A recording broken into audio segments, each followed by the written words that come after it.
Let's get right into this, number 10. The war that began over a bucket. They say wars start over land, religion, or revenge. But in 1325, Italy went to war over a wooden bucket. Yep, a literal bucket. The city of Modena stole it from Bologna, and Bologna said, "Not on my watch," assembling 30,000 men to get it back. Imagine mobilizing an army because someone swiped your kitchenware. Thousands died, towns burned, and in the end, Modena kept the bucket, still proudly displaying it in a museum. Centuries later, humans built nuclear bombs, AI, and self-driving cars. Yet we still fight over property lines and pride. Replace the bucket with Wi-Fi passwords, parking spots, or Twitter blue checks, and you'll see nothing's changed. We're just better at pretending our buckets are important. Number 9. The night it rained blood in Italy. In 1813, people in Apulia, Italy, looked up and saw blood falling from the sky. Real red drops splattering the streets,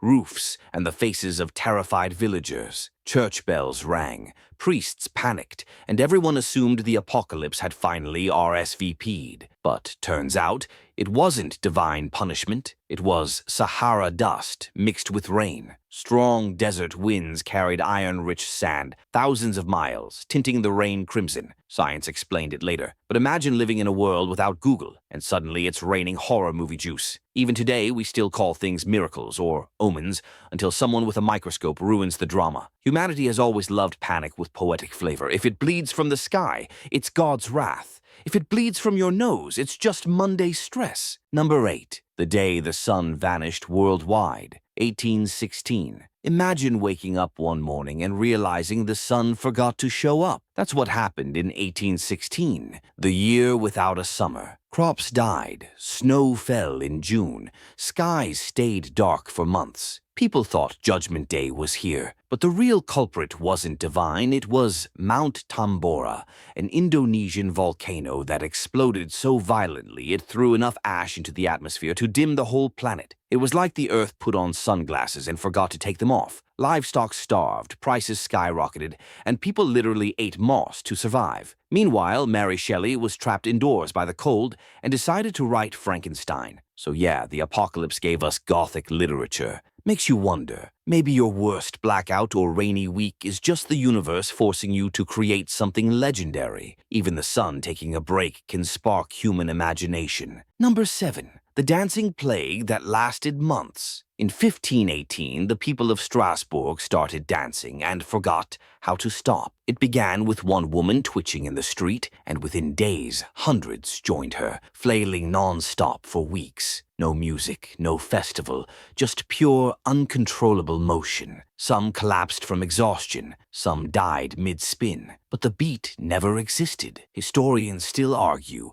mass hysteria, ergot poisoning from moldy bread, or just the 1500s version of TikTok gone rogue. Doctors at the time actually encouraged more dancing, thinking it would cure them. Spoiler, it didn't. We laugh, but modern life has its own dancing plagues. Doom scrolling, binge watching, endless hustle. We move because stopping feels dangerous. Maybe the 1518 dancers weren't cursed. Maybe they were just centuries ahead, lost in rhythm they couldn't escape. Humanity's oldest disease? Motion without meaning. Number 6. The ship that arrived with the dead crew, still sailing. In 1872, sailors spotted a ship drifting silently across the Atlantic. No distress signals, no damage, just eerie calm. When they boarded, they found dinner still on the table, pipes half smoked, logbook mid-sentence, but not a single soul on board. That was the Mary Celeste, the ocean's ultimate ghost story. The lifeboat was gone, but why abandon a perfectly fine ship? No storm, no blood, no clues, just an empty deck echoing with questions. Some blamed pirates, others aliens, and a few blamed sea monsters because, well, it was the 1800s and logic was optional. Science suggests alcohol fumes may have caused panic, but who leaves warm food for the abyss? It's the same energy as leaving your group chat mid-conversation and never explaining why. Some mysteries don't get solved. They just keep floating, reminding us that silence can be louder than any scream. Number 5. A city that declared war on birds. In 1958, China decided sparrows were public enemy number 1. Why? They ate too much grain. So the government launched a nationwide campaign. Bang drums, destroy nests, wipe out every bird you see. Millions joined in. It worked too well. The sparrows died, but so did the balance of nature. With no birds left to eat them, locusts exploded in number and devoured crops across the country. The result, one of the worst famines in human history. All because humans tried to outsmart nature with sticks and shouting. Fast forward to now, we're still doing it. Killing bees with pesticides, paving over forests, replacing logic with ego. The Sparrow War wasn't about birds, it was a mirror. Every time we think we're fixing nature, it quietly writes our eulogy in advance. Turns out, the birds weren't the problem. The drum beaters were. Number 4. The man who declared himself emperor and nobody stopped him. In 1859, a man named Joshua Norton walked into the streets of San Francisco and declared himself Emperor of the United States. No army, no crown, just pure confidence. And the wild part? Everyone went along with it. Newspapers printed his decrees, restaurants reserved him seats, and even police officers saluted him. When he died, 30,000 people attended his funeral. Norton ruled through sheer charisma, proof that authority is often just costume plus conviction. Today, we call it influencer energy. He never collected taxes or conquered land. He just made people believe he mattered, and in return, they made him real. It's basically social media before Wi-Fi. Build a persona so bold that reality bends around it. The line between delusion and leadership, a good hat and public approval. Norton had both, and history still calls him Your Majesty. Number 3. The explosion that rivaled a nuke before nukes existed. In 1908, a fireball ripped through the skies over Siberia and flattened 80 million trees in seconds. No crater, no wreckage, just a blast so powerful it could have erased a city. It was called the Tunguska event,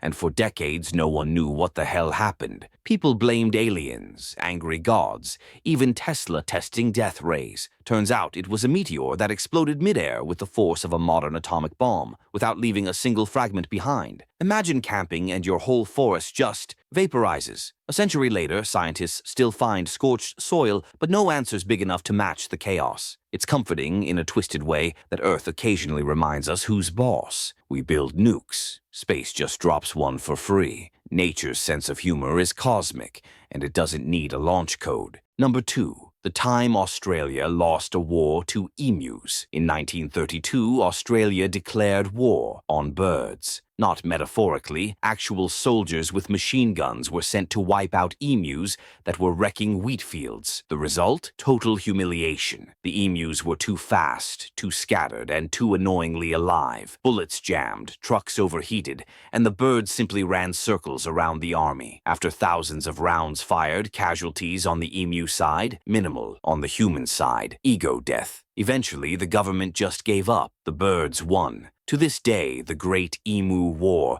stands as proof that nature always laughs last. It's like trying to uninstall mosquitoes from Earth with Windows XP. You can have guns, strategies, and speeches, but sometimes chaos just wins the sequel. Never underestimate an enemy with wings, speed, and zero respect for authority. Number 1. A pope who dug up his enemy's corpse to put on trial. In 897 AD, Pope Stephen VI decided his rival deserved one last humiliation, so he dug up the dead pope's corpse, dressed it in papal robes, and put it on trial. Yes, an actual courtroom trial, with a decaying defendant propped on a throne while the living pope screamed accusations at him. The cadaver synod, they called it. Witnesses testified, the corpse stayed silent, unsurprisingly, and the court found him guilty. His body was stripped, mutilated, and tossed into the Tiber River. Imagine hating someone so much you file legal paperwork against their skeleton. Politics today looks civilized by comparison.